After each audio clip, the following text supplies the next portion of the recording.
reservei um cruzeiro no Caribe de $10.200 para o aniversário de 65 anos do meu pai, e então recebi uma mensagem: demos seu quarto para Lisa, ela faz o papai rir mais. Respondi, entendido. Naquela noite, cancelei toda a viagem, cabines, passeios, até o bolo. Quando eles voltaram para casa, as fechaduras tinham sido trocadas, o depósito esvaziado e os telefones desconectados. Isso foi só o aquecimento. Há apenas 2 palavras que podiam significar qualquer coisa. Eles não deram sequência. Naquela noite, servi um uísque, abri o notebook e entrei em cada portal de reservas. Eu tinha acesso à companhia de cruzeiros, ao passeio para a ilha privada, à confeitaria do bolo, até ao transporte do grupo do aeroporto. Eu tinha organizado tudo para levar todos até o porto. Cancelei cada item. Porque aqui está o lance de ser o planejador, o resolvedor, a cola. Eu sabia todas as senhas, todos os códigos de reserva. Tudo estava no meu nome. Às 3h24, recebi uma mensagem da Jenna. Oi, só confirmando, você cancelou o mergulho com snorkel? Não está aparecendo no aplicativo. Não respondi. Às 4h11, o Kevin escreveu: cara, por que diz que a reserva do cruzeiro não está ativa? O que está acontecendo?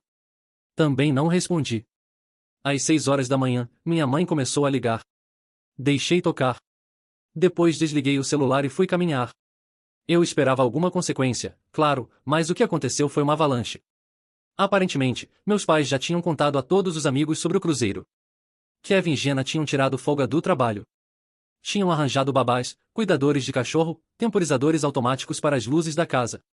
Lisa, pelo visto, tinha comprado um guarda-roupa inteiro de praia para a viagem, postando no Instagram com a hashtag Cruiseking. E agora, nada. Sem viagem, sem bolo, sem praia. Eu até cancelei os pacotes de bebida premium deles. Mas isso não foi o fim. Na verdade, nem foi a parte mais satisfatória. Porque enquanto eles corriam desesperados, mandando e-mails para o suporte, gritando com atendentes, tentando remarcar em cima da hora e descobrindo que tudo já estava esgotado ou custando 3 vezes mais, eu estava fazendo meus próprios arranjos. Veja bem, nos últimos anos, meus pais estavam morando de graça num imóvel que era meu. Tecnicamente, a casa ainda estava no meu nome. Depois que herdei do meu avô, deixei que ficassem lá porque parecia fazer sentido. Eles não tinham hipoteca. Eu não precisava do lugar, e me fazia sentir como um bom filho. Isso mudou no momento em que vi aquela mensagem. Então entrei em contato com uma administradora de imóveis, agendei uma inspeção completa, enviei um aviso legal de término de locação. As fechaduras foram trocadas. 3 dias depois, o nome deles foi retirado das contas de utilidade pública. Cancelei o plano de celular familiar da Verizon. Estavam usando em meu nome, claro. O depósito deles estava pago até o fim do mês, depois disso, agendado para a limpeza. Eu não gritei.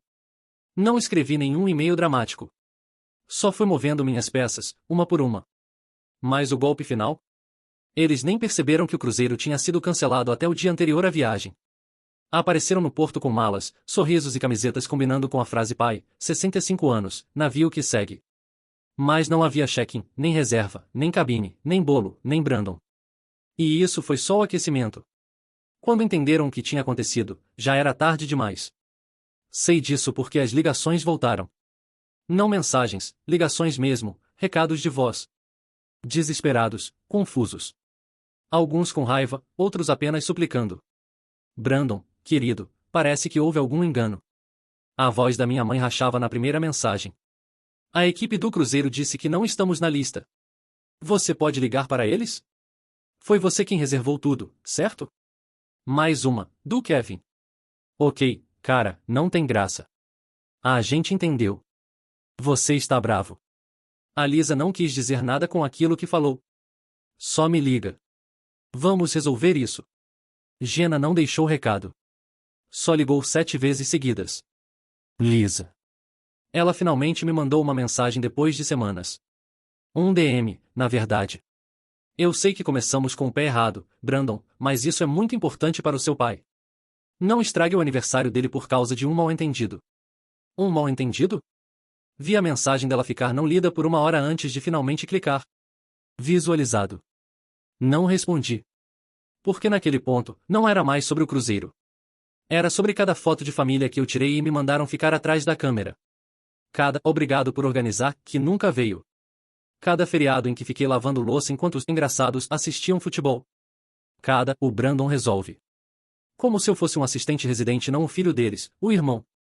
Passei anos dando o benefício da dúvida, dizendo a mim mesmo que eles não faziam por mal, que estavam apenas distraídos, que me amavam, só não sabiam demonstrar. Mas quando tomaram meu quarto, minha cama literal na viagem que eu paguei, e deram para Lisa com um simples "ela faz o papai rir mais", foi nesse momento que eu percebi que eles não tinham me esquecido. Eles só achavam que eu não importava. E agora estavam do lado de fora. Literalmente. Porque 3 dias depois do desastre do cruzeiro, eles voltaram para a casa onde eu deixava que morassem, e não conseguiram entrar. Eu assistia do meu carro estacionado do outro lado da rua, vidros escuros levantados, óculos de sol. Eu queria ver. Não por crueldade, mas porque eu precisava sentir que era real.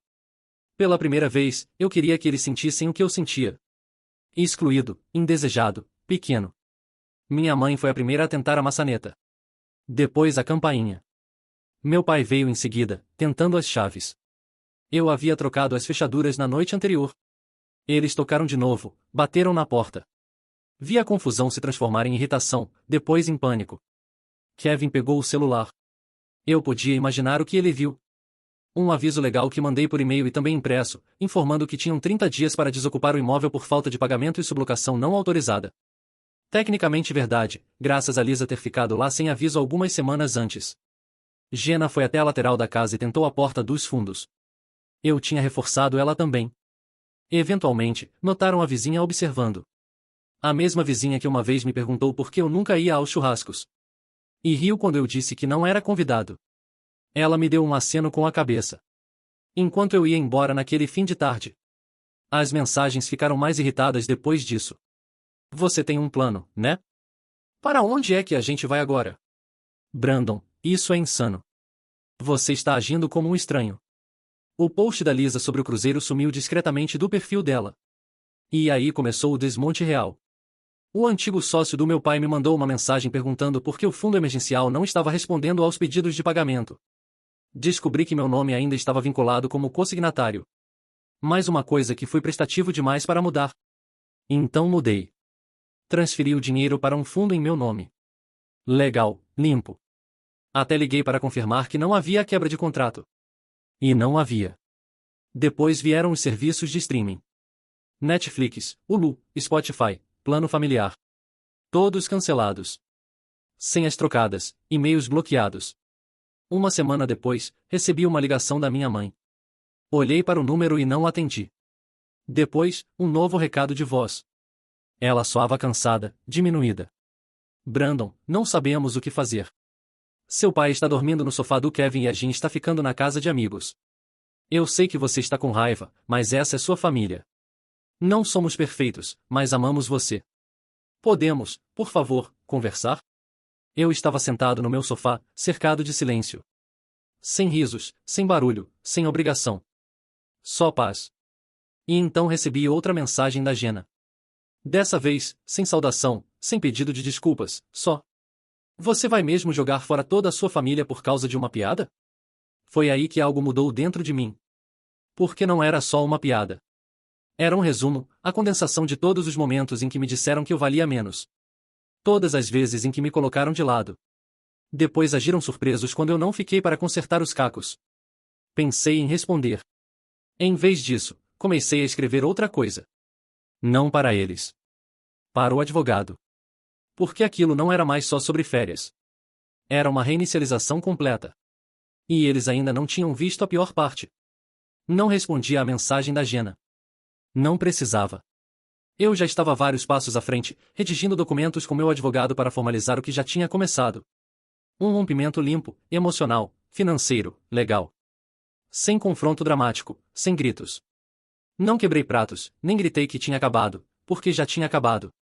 Silenciosamente, aos poucos, do jeito que se para de regar uma planta. Não por maldade, mas porque você percebe que ela nunca foi sua responsabilidade. O escritório do advogado era um lugar simples, entre uma padaria e uma alfaiataria no centro. Nada sofisticado, mas com um ar de decisão. Nos encontramos pessoalmente. Levei uma lista digitada, organizada. Meu nome ainda estava vinculado a mais coisas do que eu imaginava. A conta de coparticipação do plano de saúde dos meus pais, uma linha de crédito que usavam havia anos para emergências. O registro do carro da família ainda estava em meu nome, desde que ajudei a refinanciá-lo 5 anos atrás. Disse ao advogado para transferir, revogar, encerrar ou dissolver tudo, o que fosse mais rápido para cortar os laços. E o depósito? Mandei abrir. Não joguei nada fora. Não sou esse tipo de pessoa. Mas paguei uma transportadora para empacotar tudo e entregar na casa do Kevin, já que era onde meu pai estava ficando. A fatura estava colada no topo das caixas. Foi mais ou menos nessa época que o tom das mensagens mudou de novo. Agora não estavam mais com raiva. Estavam confusos, magoados. Quase teatral. Brandon, isso não é você. Podemos, por favor, sentar e conversar como adultos? Você está sendo vingativo. Vingativo? Essa palavra ficou comigo. A ironia era tão forte que quase me fez rir. Porque durante 34 anos, eu nunca fui nada além de compreensivo, perdoava, cedia. Perdi minha formatura na faculdade porque o Kevin destruiu o carro e precisava de carona da delegacia. Emprestei dinheiro para Jenna pagar o aluguel 2 vezes, sem nunca cobrar de volta. Mandei minha mãe e meu pai para Vermont no outono passado depois da cirurgia do meu pai, só para levantar o ânimo deles. Não fiz por elogios. Fiz porque achava que era isso que uma família fazia. Mas eles não achavam. Não de verdade. Para eles, minha generosidade não era amor. Era estoque. Um recurso. Algo para ser distribuído, usado, tomado como garantido. Isso ficou dolorosamente claro no dia em que soube do recado de voz. Veio de alguém com quem eu não falava havia anos. Tio Dennis, o irmão mais novo do meu pai. Ele e meu pai brigaram por uma bobagem. Meu pai dizia que Dennis pegou o dinheiro emprestado e nunca devolveu. Dennis dizia que o empréstimo nunca existiu e que meu pai mentiu. Quem sabe qual é a verdade? Mas quando Dennis me ligou do nada, quase não atendi. A voz dele estava mais baixa do que eu lembrava, mais lenta, como se cada palavra precisasse ser arrancada de um lugar fundo. Brandon, não quero me meter em nada, mas acho que você devia saber. Sua mãe deixou uma mensagem no celular da sua tia outro dia. Não percebeu que ainda estava gravando. Ela estava desabafando sobre você. Disse que tudo isso é só mais um exemplo de como você sempre age como se fosse melhor que todo mundo. Disse que você nunca entendeu o que é sacrificar e que está punindo eles porque não aguenta ver os outros felizes. Ele fez uma pausa. Achei que você devia ouvir de mim. Eu não disse muito, só agradeci, disse que apreciava o aviso. Mas depois que desliguei, só fiquei em silêncio. Não foram nem as palavras que doeram. Foi a confirmação. A constatação de que, mesmo agora, mesmo depois de tudo, eles não enxergavam o que fizeram de errado. Ainda se colocavam como vítimas numa história que eu nunca quis escrever. No dia seguinte, atualizei meu testamento.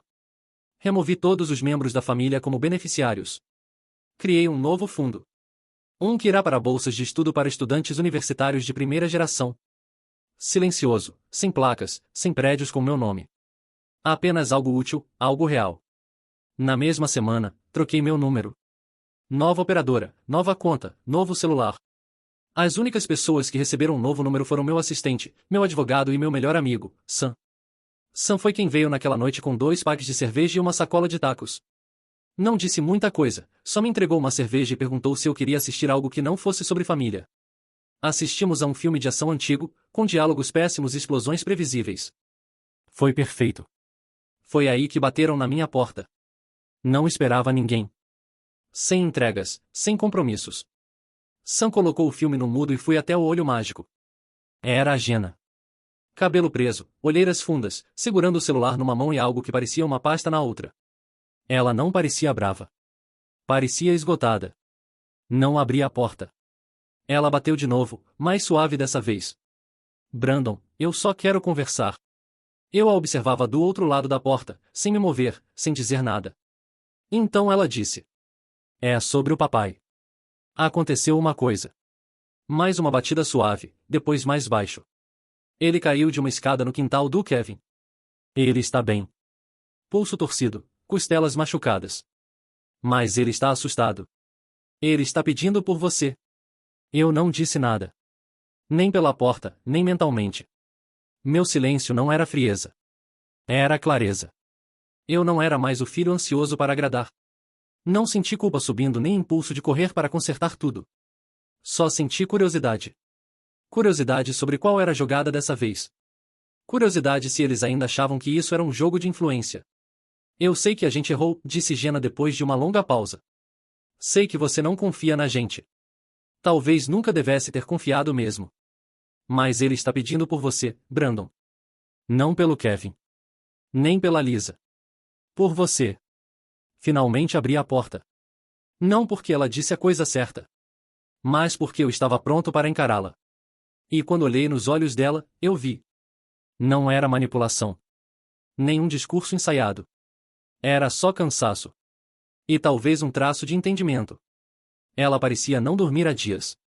A voz dela, quando falou de novo, estava crua. Ele disse que queria pedir desculpas. Assenti com a cabeça.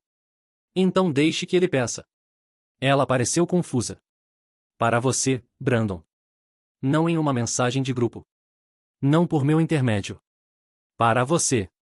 Saí e fechei a porta atrás de mim. Não a convidei para entrar.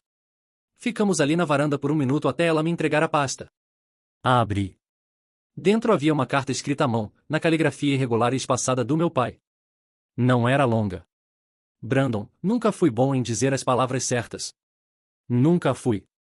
Sei que me apoiei demais em você, esperei demais de você. E sei que nunca agradeci do jeito que deveria. Você sempre segurou as pontas, e eu piorei as coisas agindo como se não importasse. Deixei as pessoas falarem com você de cima. Às vezes, entrei na onda. Isso é culpa minha. Desculpa. Você não merecia nada disso. Espero que esteja feliz agora. Você merece estar. Pai. Fiquei ali relendo, esperando sentir alguma coisa. Raiva. Vingança. Tristeza. Mas tudo o que senti foi a verdade daquilo. Não era um pedido de desculpas perfeito, mas era verdadeiro. Jenna me olhou. Ele não quis ligar. Disse que se ligasse, você desligaria. Se mandasse mensagem, você bloquearia. Ela não estava errada. Não vim aqui para te fazer sentir culpa, acrescentou. Só queria que você soubesse que ele está tentando. Assenti, fechei a pasta e devolvi a ela. Diga a ele que recebi a carta. Você quer? Não. Ela assentiu novamente, tão lentamente, e pela primeira vez em anos, não discutiu. Apenas disse tá bom e voltou para o carro. Fiquei olhando enquanto ela ia embora. No dia seguinte, enviei uma caixinha para a casa do Kevin. Dentro, uma cópia plastificada da carta e um bilhete adesivo. Obrigado pela carta. Aceito o pedido de desculpas, mas acabou. Se cuida. Não precisava de mais do que isso. Eu não ia voltar. Não precisava de um confronto dramático, nem de uma reconciliação cheia de lágrimas, nem de um arco performático de perdão. Não me interessava deixar que voltassem para minha vida aos poucos, uma mensagem por vez. Aquele capítulo estava encerrado. Em vez disso, passei os meses seguintes construindo algo melhor. Lancei oficialmente o fundo de bolsas de estudo que havia criado, nomeando em homenagem ao meu avô, aquele que me deixou a casa que causou tanta confusão. Coloquei os 3 primeiros alunos na faculdade comunitária sem dívidas, encontrei com eles, conversei, dei o tipo de apoio que eu gostaria de ter tido na idade deles. Sam e eu fizemos uma viagem para Portugal, algo que eu sempre quis fazer, mas vivi adiando. Fiquei nos penhascos acima do oceano e senti, pela primeira vez em décadas, que não estava mais prendendo a respiração. De volta para casa, comprei um pequeno apartamento na cidade, vendi a casa da família com um bom lucro e usei o dinheiro para investir numa incubadora de pequenas ONGs voltada a empreendedores de primeira geração. Não divulguei nada, não postei nada, não atualizei a família. Só vivi. Cerca de um ano depois do cruzeiro que nunca aconteceu, recebi uma carta pelo correio.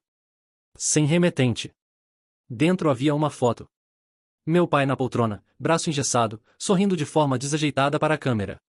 No verso dizia: ainda falamos sobre você. A Lisa finalmente aprendeu a fazer aquele ensopado que você gostava. Ela queima toda vez. Achei que você ia achar graça. K. Não respondi, mas sorri. Não foi um encerramento. Essa palavra é arrumada demais. Final demais. O que eu ganhei foi liberdade.